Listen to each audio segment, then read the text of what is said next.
Muy bien, el día de hoy vamos a hablar sobre organización social, delimitación del territorio y tenencia de la tierra, así como el uso del suelo. ¿Ok?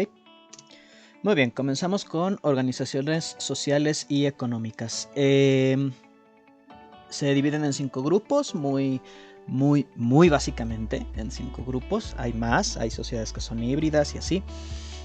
Pero bueno, veámoslo así. Probablemente piensen cuando estén leyendo esto, comunidad primitiva, sociedad esclavista, feudal, que la mayoría ya no existen. Sin embargo, sí existen. Por ejemplo, comunidad primitiva. Todavía hay ciertas partes del mundo donde existen tribus, clanes, etnias que no han sido contactadas o que se mantienen aisladas y tienen su comunidad aún con el sistema social económico que han tenido durante miles de años. Un ejemplo claro son los habitantes de la isla Sentinel en la costa de la India, los sentineleses, que hace algún tiempo, quizá lo vieron en las noticias, un tipo intentó llevarles la palabra de Dios y lo cagaron a flechazos. Pues esas son un ejemplo de una sociedad primitiva.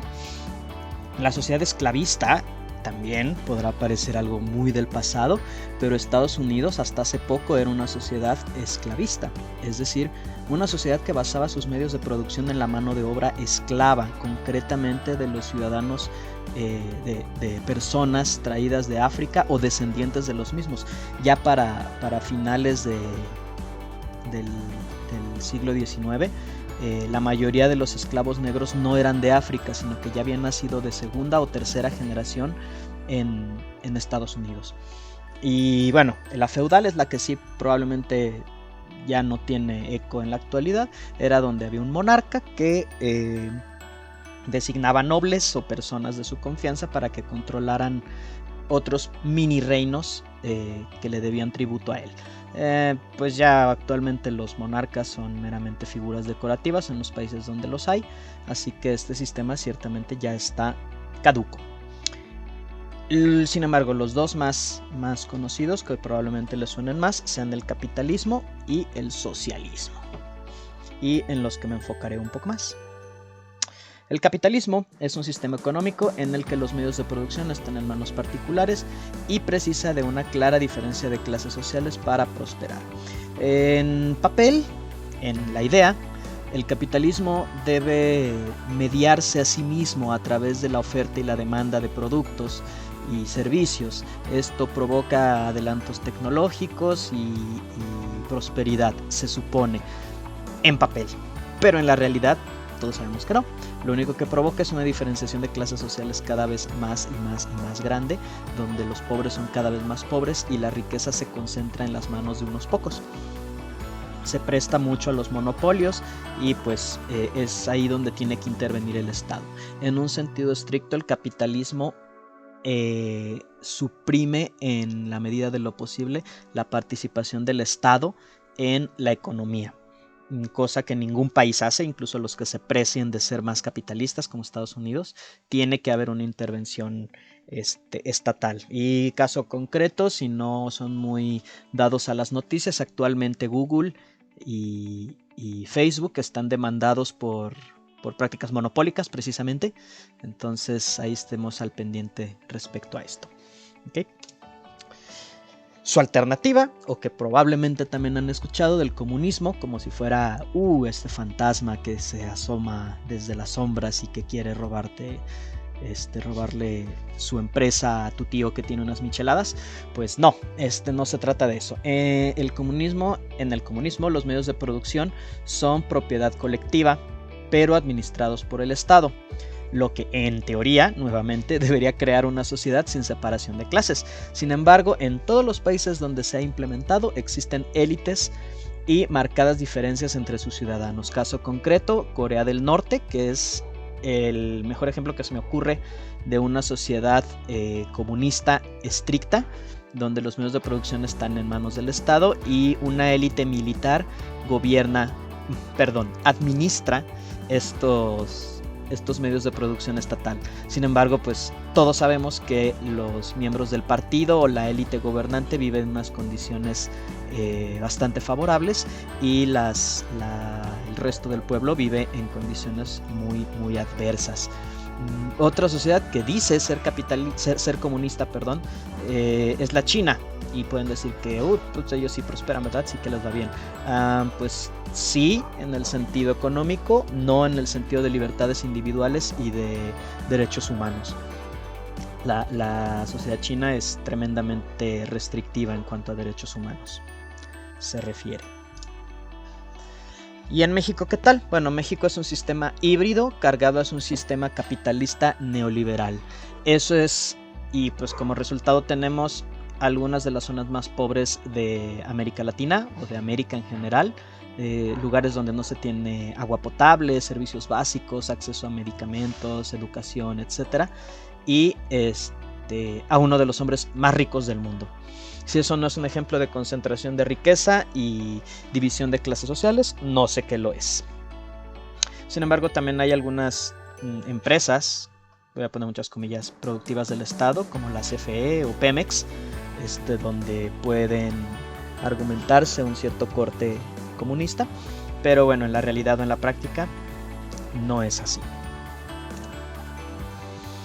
Y eso nos lleva a la tenencia de la tierra y el uso de la misma. La tenencia de la tierra se divide en 4 tipos en México. Primero está la propiedad privada, que es como su casa, que aquí pongo de ejemplo una casa que es como seguramente la que ustedes viven, porque pueden pagar una escuela privada, así toda limpia y bonita y llena de servicios, en la que ustedes pueden hacer lo que quieran, se supone. Esa es la idea de la propiedad privada. La propiedad comunal, que son los famosos ejidos. No sé si han escuchado por ahí a sus papás o a alguien de su familia decir que no se puede comprar cierto terreno, no se puede construir o no se puede hacer algo porque es un terreno ejidal. Bueno, eso es porque al ser propiedad comunal deben estar de acuerdo todos los comuneros o los ejidatarios para que se pueda hacer algo en esas tierras. Puede parecer al principio como que es algo malo o que restringe el desarrollo, sin embargo es lo que ha salvado a muchos lugares de ser fraccionados o de que se construyan fábricas o minas o cosas así que trastocan terriblemente el estilo de vida de las personas que viven ahí. Entonces ese es el asunto con la propiedad ejidal o comunal en México. El siguiente es de libre acceso, es decir que a pesar de que estén propiedades ya sea privadas o comunales, cualquiera de estas dos, o estatal incluso, es de libre acceso, todos podemos acceder y disfrutar de ella. Ejemplo concreto, las playas en México, que hasta hace un tiempo se concesionaban, es decir, que a pesar de que en la ley eran de libre acceso y todo mexicano podía disfrutar de ellas, estaban en manos de hoteleros o de bancos o de fraccionamientos o cosas así, entonces no podías disfrutar de ellas en la realidad. Ya no, ya cualquiera puede entrar a cualquier playa y disfrutar de ellas. Y finalmente propiedad estatal, que son que el Estado controla y decide qué es lo que se realiza en ella. Bueno, yo puse como ejemplo la primavera. La realidad es que la primavera tiene los 3 tipos de tenencia de la tierra.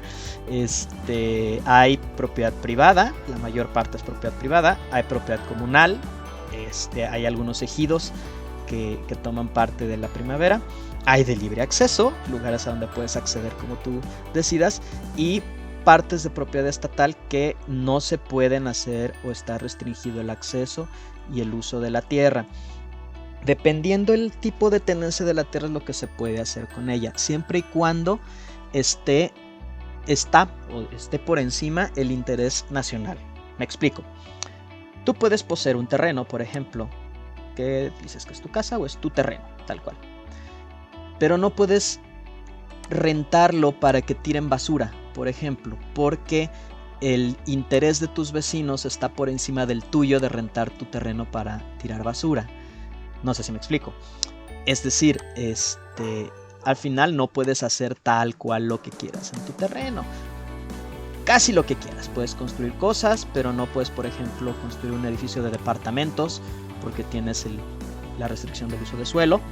Entonces, eso va a depender. La propiedad comunal tiene las mismas restricciones que en la propiedad privada, pero además tienen que estar de acuerdo todos los comuneros o todos los miembros de la comunidad en cómo se va a hacer uso del suelo. ¿Okay? Y la propiedad estatal, ahí sí es a discreción del Estado cómo es que se usan esos terrenos. Todo esto tiene mucho que ver con el rollo medioambiental, es decir, no se puede hacer cualquier cosa en cualquier lado porque se tiene que tener como interés principal el medio ambiente, y con el medio ambiente no me refiero solamente a cuidar pajaritos y plantitas y todo eso, sino a el interés de las personas que viven ahí, ¿sí? Por ejemplo, el estilo de vida de los comuneros, las personas que viven en una comunidad, está por encima del interés económico. Sí, una mina puede traer mucha prosperidad económica, pero traería cosas que a lo mejor afectarían a una comunidad indígena. En ese sentido, la comunidad decide si se construye o no se construye la mina. ¿Okay? Entonces, todo esto tiene que ver para el ejercicio del siguiente tema. Así que, sin más, si no hay más dudas, me retiro.